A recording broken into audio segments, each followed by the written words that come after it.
Can we do something a little different today? Can I complain for a bit while drinking my coffee? I have been kind of noodling on some ideas in relation to bookish spaces and the bookish community online all year, where I've been kind of like jotting down notes as I kind of interact in bookish spaces. And I've been kind of frustrated the past year, especially by some of the trends I have seen in discourse in terms of like speed running a lot of the cyclical discourse and the way that I see people kind of generally talk about bookish platforms, whether it be the most popular kind of punching bag book talk or booktube or bookstagram or now book threads, where honestly I see a lot of this exacerbated, and maybe it is taking the place of book Twitter in that way. But I am frustrated often by this tendency to try to place blame about any woes that are perceived in the literary world on any of these platforms for whatever reason. Now, am I saying that there are not genuine complaints and or criticisms to have about these platforms? No.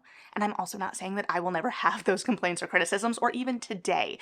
I try to approach conversations, if you've been here before, I hope you know, with a lot of nuance.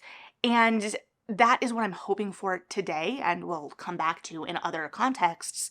But also, I recognize the kind of hypocrisy in some instances and have been trying to stay away from that personally.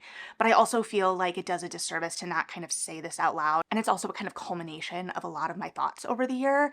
So, this tendency, especially to kind of pit platforms and readers on different platforms against each other in conversation and discourse, which again, I don't agree with. I feel like over the past year, I have found more community than ever in bookish spaces. And this is actually, while I'm on all of the bookish spaces that I've mentioned to some degree, this is technically, not technically, I mean, this is my biggest platform. And I'm not pretending like I'm a large creator by any means, but I do have more lurking tendencies on other platforms because of that. But at the same time, knowing that I am a contributor to conversations across platforms and have been in bookish spaces online since 2013 and or before. That's where I've been more active in entering the conversation. But I've seen a lot of these criticisms in terms of like the state of literature in kind of ad nauseum over the years. And so I find it kind of disingenuous to blame one particular platform. Again, there are exacerbations and strengths and weaknesses of every platform. I come here more generally because I like the opportunity to expound and to elaborate and to have conversation that is a little bit more meaty. But at the same time, I recognize the benefits of other platforms and still enjoy creating when inspired for other platforms and also enjoy consuming on other platforms. And because of that, I recognize that there are really fantastic readers on every platform that are genuinely interested in engaging in books and having conversations and uplifting what they like to read, and also diving in and dissecting and critiquing their reads in differing ways. And so there are readers everywhere. I have notes, but I think this is going to end up more meandering, and I feel like there are offshoots and deeper discussions about a lot of things I've been seeing, a lot of trends I've been seeing that I do potentially want to have maybe later down the line if we're interested, because again, I do want to focus on books and analysis and book adjacent things on this channel, which brings me to hi. My name is Melody. If you've never been here before, and we talk about books and book adjacent things on this channel, sometimes that means having more general conversations about the bookish world and trends I'm seeing or observations I'm making or critiques I'm having. And I try to keep it kind of analytical in that way. And I feel like I'm going to kind of defer to that analytical brain, even though there's a part of me that really just wants to complain today. And I think the negativity of the algorithm, and I recognize this is where that kind of hypocrisy is going to come in, because I'm going to complain.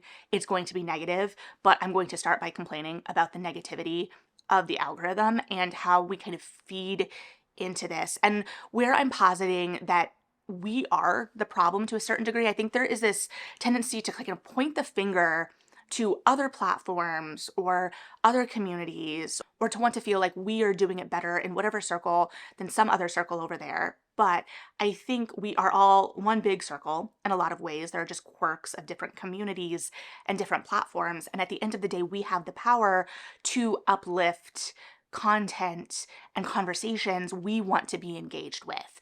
And we are reinforcing in a lot of ways some of the more frustrating things we are seeing by nature of engaging and feeding the algorithm. Now, that being said, do I think we should never call out bad behavior or incendiary statements?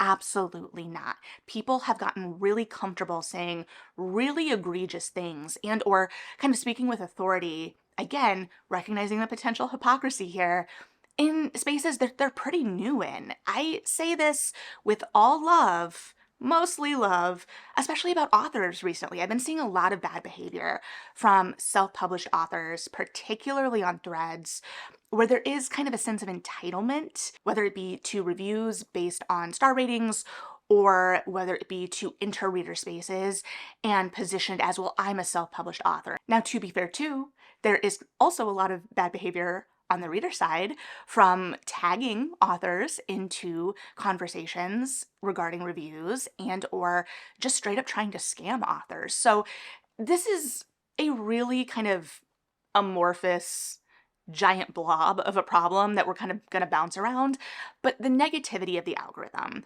and kind of the content that we see. I have been going back a lot this year. There was a conversation on BookTube earlier this year that I caught bits and pieces of, but was never able to watch the original inciting incident video about book reviews on BookTube and how book reviews perform and what performs on BookTube. And this obviously, if you have been with me for a while, got me thinking because I post book reviews very regularly, like independent, dedicated book reviews. And I have known for a long time that that impacts the performance of my channel.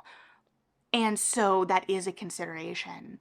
But at the same time, that is content that I was very passionate about making when I started this channel and is a huge outlet for me for books. And from a back-end standpoint, for me, as my straw will move in and out of frame here, book reviews can be very high performing for me, or they can absolutely bomb. And I'm very aware that that impacts the kind of ebb and flow of my channel, especially with my posting schedule. And I have seen in various corners of the internet again and again, especially in relation to Bookstagram too, this call for like, why aren't book reviews performing? Or why are we not returning to book reviews? And this framing of book reviews as this kind of purity and intention in being and engaging in bookish spaces.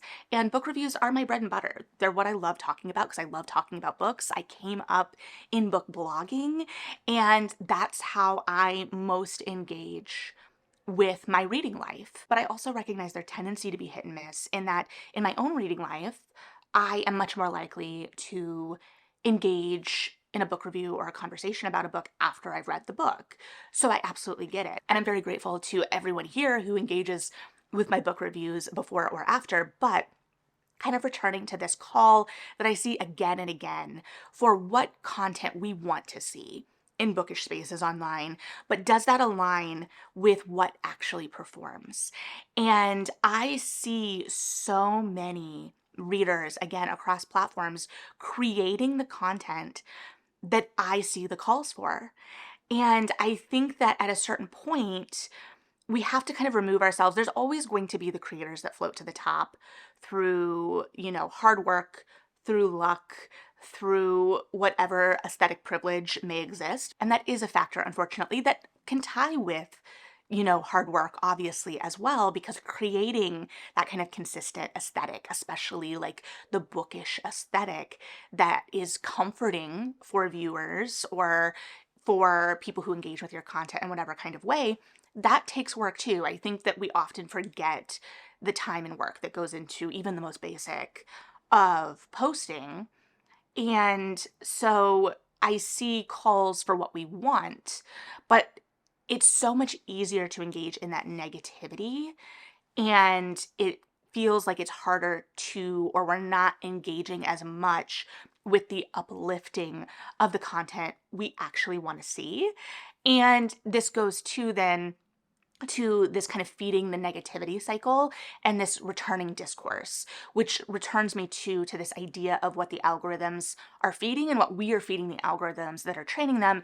And again, I'm seeing this exacerbated on a huge level on Threads, where it feels like we're having this discourse again and again. And the way the algorithm is pushing information to me, I've really sat with it in the sense of like how much am I feeding into? And I'm really trying not to feed into it in terms of kind of engaging in the rage bait of it all and the rage bait of it all.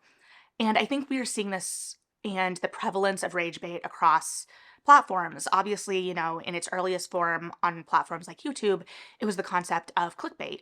And within my own creation, I am very conscious of clickbait and am very conscious that there are ways and titles that I could be using to drive traffic more. I think of my video last year that I did on historical romance that I will be returning to in a couple of weeks, ideally, and how I really sat with it because I didn't want it to be incendiary and clickbaity. I really wanted to be having a genuine conversation with the community and also recognizing that a clickbaity title would have increased performance of that video. Like if I had come on and said book talk has killed historical romance, that is a much more incendiary statement. And so I think that that contributes to, especially on Threads, like I said, and I think TikTok to a certain extent too, places where the algorithm moves quicker than somewhere like YouTube, though I don't think we are exempt from it, especially as we kind of join in on and commentate on action on other platforms, especially Book Talk. But this kind of resurgence or regurgitation of conversation, like do audiobooks count as reading or should authors engage with negative reviews, which has been a very hot topic lately for different reasons, but also seems to be entering the cycle in the same way that it usually does. And again, there are instances where critique and conversation are valid and should be had. But I think there is a tendency to engage in rage bait to perform in the algorithm. I personally don't understand it because I have learned that I do not have the patience for it. I'm going to be talking very generally over the course of this video because I'm going to talk about dogpiling in a second, and I don't want to inadvertently dogpile on anyone. And also, just I think these are general conversations. But I learned last year when I posted what I thought was a slightly hyperbolic, because of the comedy hyperbolic statement that would be seen by like a couple hundred people. Now, again, that is on me for forgetting how algorithms work and that the hyperbolic nature and the very specific nature of it would probably push it to a different algorithm. So I said something that I thought was completely innocuous and would continue to fly under the radar of the algorithm. It got picked up by the algorithm and people were very vitriolic in the responses in a way that I did not ever frame in the initial statement that, again, was just kind of off the cuff. Again, on me and my responsibility for understanding that anything can take off at any time. And it wasn't a huge, huge response in comparison to some of these other, conversations or the way that some of these other moments hit the algorithm. And so I learned from that I have a very, very low tolerance for rage bait. Like I could not do that on purpose, right? And so I am interested in genuine conversation. And honestly, that kind of reinforced my impetus to kind of caveat too much, which not great, but also just like some of what it illuminated about how we interact in these spaces. Because like I said, I think over the past year, I found more community than ever, and I have capacity for more community. So it's interesting to think about how we are all kind of existing as individuals on these platforms and having these observations and having reading lives that really kind of are isolated, but joining in these larger conversations. And so the rage bait is an easy way to kind of enter that algorithm. Like I said, I don't understand the logic of it. I'm not going to lie to you, because if you're positioning yourself that way or kind of getting your audience through that rage bait, I don't understand how you're going to sustain community or what observations. And it could be a difference of intention as well, right? Like, you may not care how people view your opinions on books at that point, but I care. I care in the sense that I want people to know I'm being genuine. I have my own opinions and I try to be very communicative about those opinions while still being analytical and fair to a certain degree as well. However, I think that online, again, like, we exist in these little bubbles, and especially in places like Threads or TikTok where people may not know you as long term in your videos. And again, you don't have as much space to kind of caveat things. It's easy, one, it's easier to rage bait, but two, it's easier to assume intention as an audience, which I think can be problematic. There are absolutely the people that are rage baiting and are trying to elicit that very emotional response that is going to create conversation and is then going to feed engagement for them. And I think because that is so prevalent and is being rewarded by the algorithm, it is easier for us as consumers of content to assume that that may be a motivation for someone. I also think we've gotten very comfortable talking to each other very disrespectfully sometimes. Some people deserve it, but it's never fun to be on the receiving end of that. That being said, sometimes the original post is the disrespectful post. But again, I think it's easy to assume a malicious intention where there is none. It's also easy because of the kind of democratization of these platforms. Everyone, like I've mentioned so many times over the years, is at a different point in their reading journey and are coming with a different level of expertise. Do I personally believe that that's something as a member of the community that we should be aware of as we are entering conversations and spaces? Yes. At the same time, do I think that that has hindered and limited me in my own observations and conversations while I have still been in this community for a long time? Yes. Do I think there is a certain level of you don't know what you don't know? Yes. But again, like, going back to my own personal experience, okay, cat's out of the bag. I said very kind of blankly and bluntly that I was begging publishers to not advertise a book stop as Chicago if it was in the suburbs, just because I want to know exactly where it is. And that was the intention. Getting to different places is a different consideration for me after work for a book event, depending on where it is. And I would say that's true for anyone, right?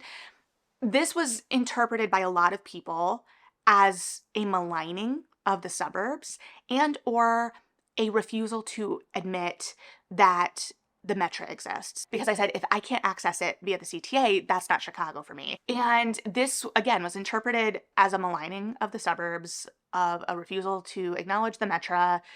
And I get it to a certain extent, but it was this kind of vitriolic response. And I did not mean to enter the city versus the suburb conversation with that statement, but I inadvertently did. And please, please believe, I am not trying to restart this conversation.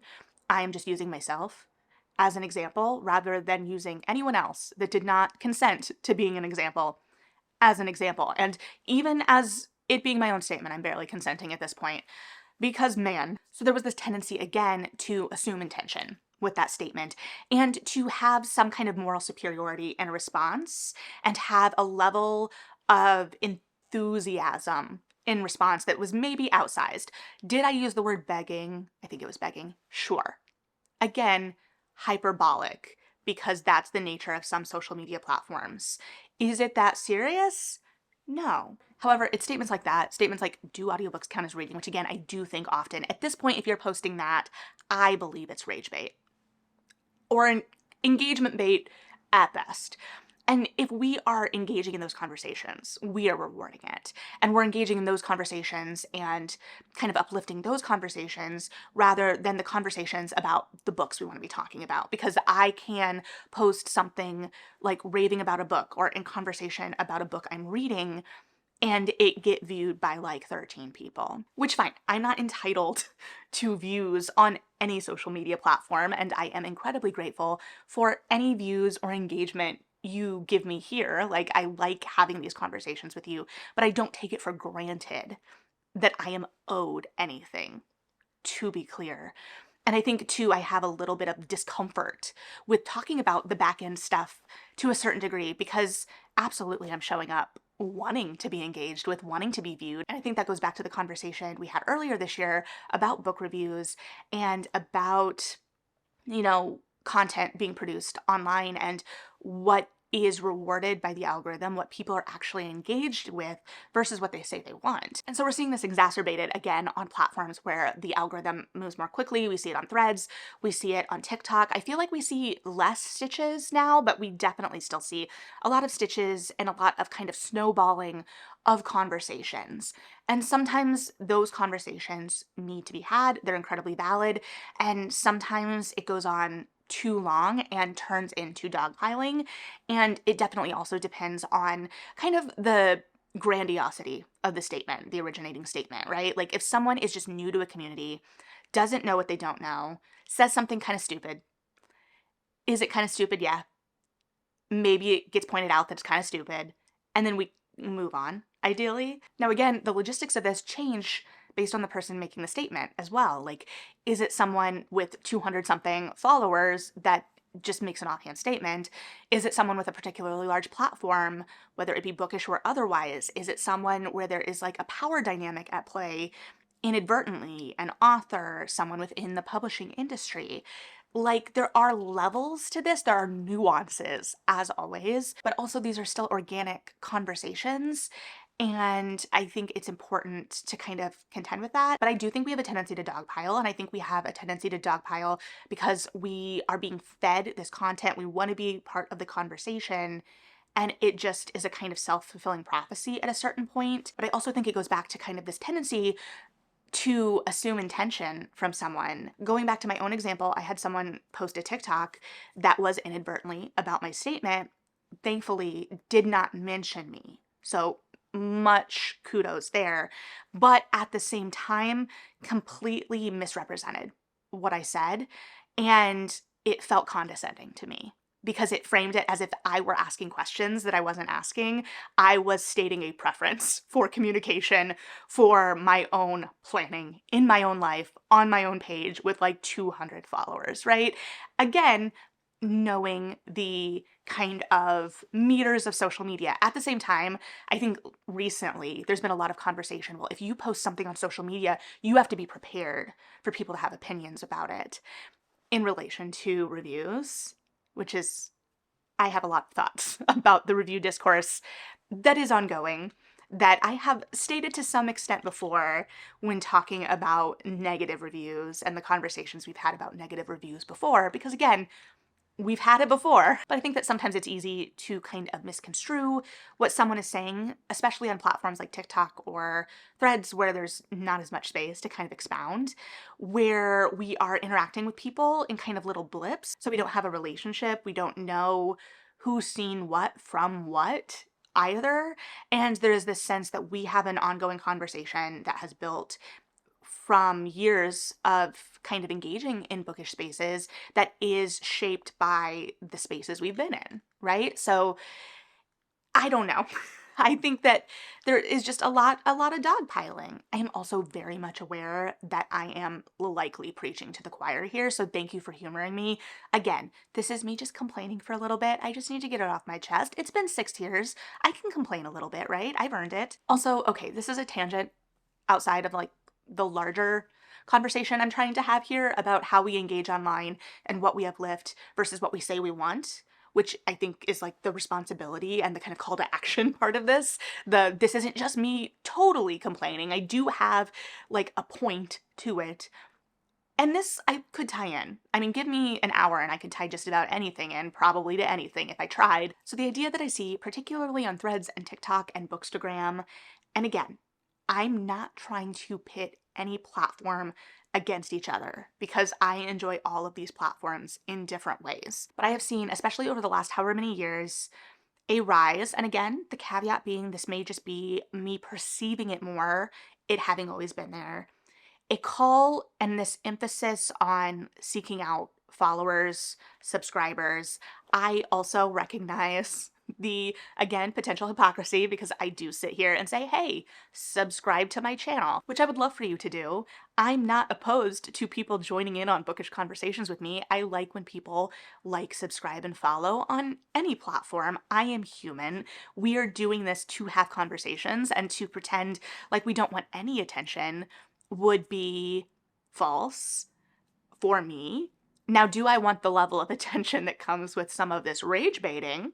Maybe not. But I have seen a real increase in this. And honestly, this is what pushed me away from Bookstagram for a long time. This kind of like follow for follow, constantly seeking engagement and like engagement groups kind of mentality that felt very isolating and cliquish to a certain extent. And I've seen as Threads is kind of a back door of Instagram in some ways, and kind of like the water cooler in some ways. I've seen a rise in conversation about seeking followers, basically. And I've also seen this on TikTok more after I started posting, especially. And while I'm sympathetic to it, and while it is kind of like water cooler talk at the end of the day, it does get annoying. To be completely honest, it's not, additive in terms of bookish conversations. And oftentimes it is framed from a sense of, it feels like pity marketing for social media in some ways. And pity marketing is another conversation that we could have. I know other people have very successfully, but I definitely have thoughts about that. And I just don't, I don't care sounds really callous because I am sympathetic to it, right? But that's not going to get me to follow you. And I also think a lot of it is exacerbated by influencer programs through publishers, which I've seen rise significantly over the last couple of years. Now, before that, it was based on wanting to have enough followers to get whatever arc was the most popular at the time. There has always been this level of wanting something out of it, which again, I totally understand. It's an easy kind of meter of success, and it's easy to tie your self-worth into that number, into how you think you position in the larger community. And I'm going to be completely honest with you. I have stepped away at times this year. You've noticed, if you've been here, that I've taken more breaks than I would like, when I felt especially like I was getting too caught up, or starting to get too caught up in the numbers of it all, or feeling like I was tying my self-worth in any type of way to any kind of algorithmic whim. And so I'm very sensitive too to the way that, I don't want that to sound like pity marketing. I don't want that to sound like I'm complaining. And so by nature of that as well, I'm very sympathetic to those statements. But I see a lot this kind of impetus, and honestly kind of pick-me-ish behavior, if I'm being completely honest, about kind of the size of platform in a way that I find kind of just ridiculous and exhausting, to be completely honest. And the kind of influencer nature of it all, and the way that these publishing programs are going. And I'm not in any, so I can't speak to anything from the inside. And I'm not saying I'll never be interested in joining any, but right now, to me, and this may preclude me from ever joining any, it feels very FOMO marketing. It feels like a way to get a lot of people talking about different publishers' titles, and it feels like a much cheaper version of a lot of the beauty brand trips we saw at like the height of beauty YouTube that I only know about through commentary videos on those trips.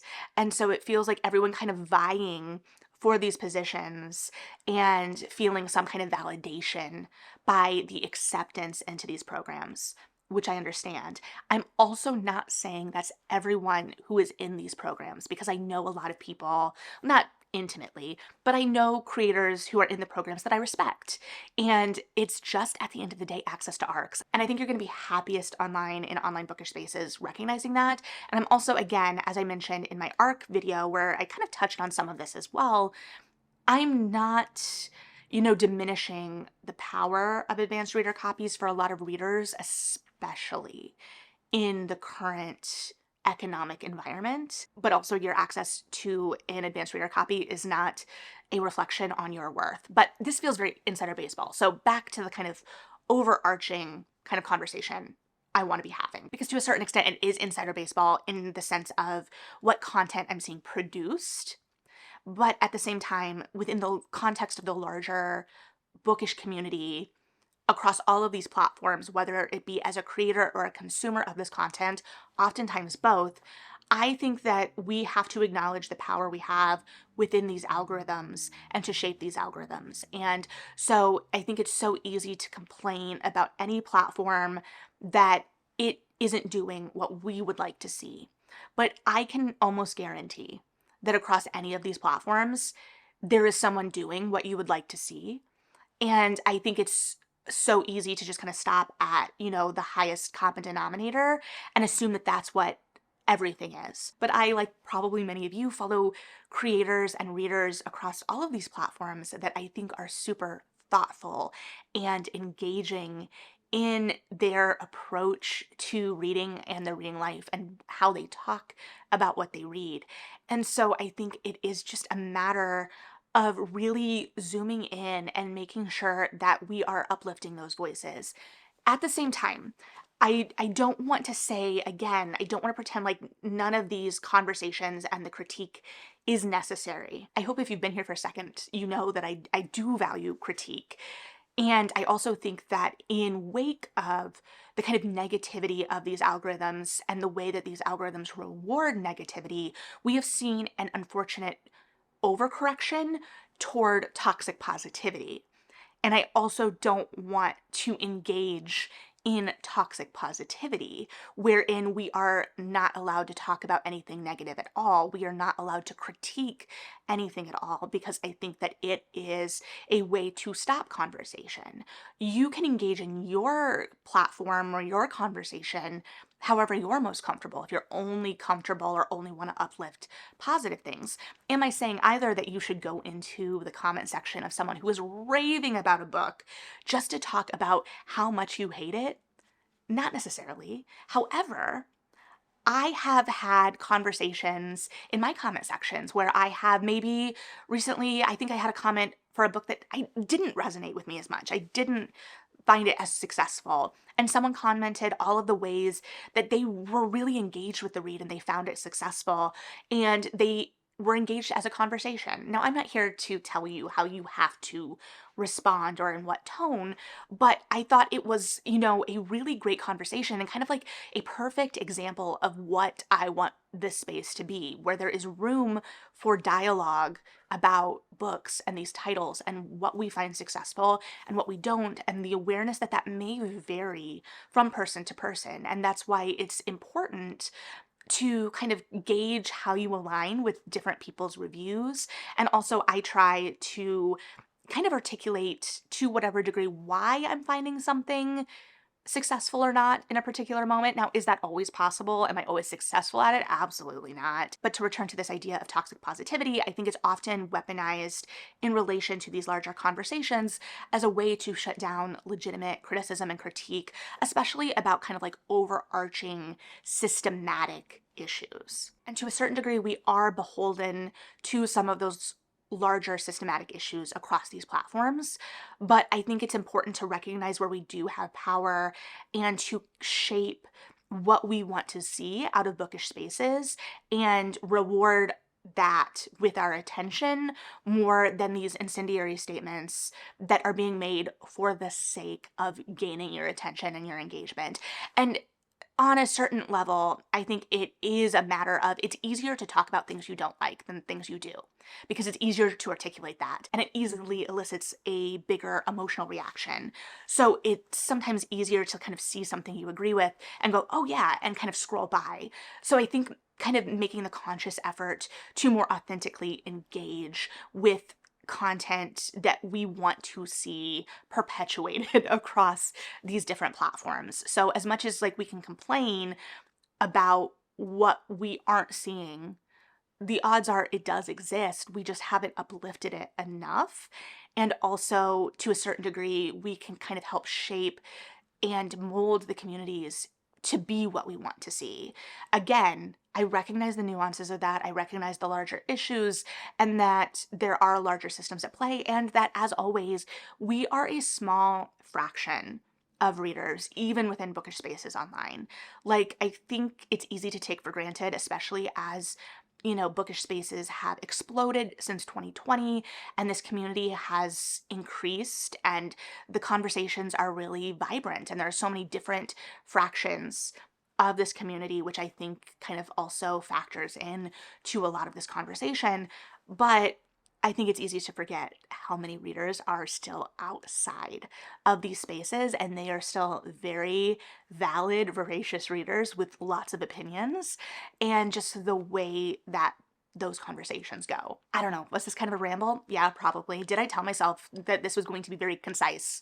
I did. But this has clearly been on my mind all year, and I don't know. It's so easy, I think. The imposter syndrome is real. The kind of like lurker tendencies are real in that I have been part of this community for so long, but at the same time, it's so easy to still feel so distant from it in some ways.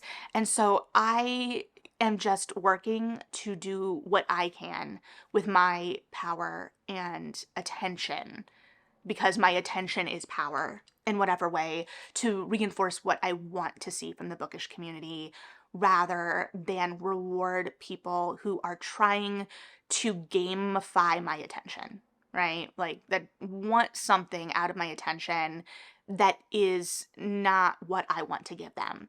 And I'm also not saying that people shouldn't want rewards of some kind, right? Like, whether that be views, whether that be arcs, or acclaim and or respect in the community.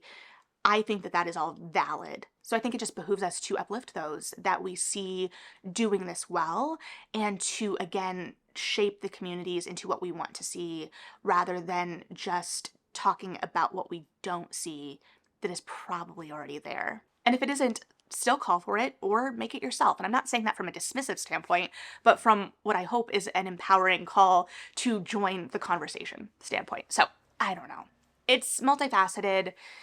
It is not a perfect system. And, I just needed to complain for a second. And hopefully it wasn't too much, but it is what it is. So thank you for hanging out and indulging me in that. Like and subscribe if you feel like it.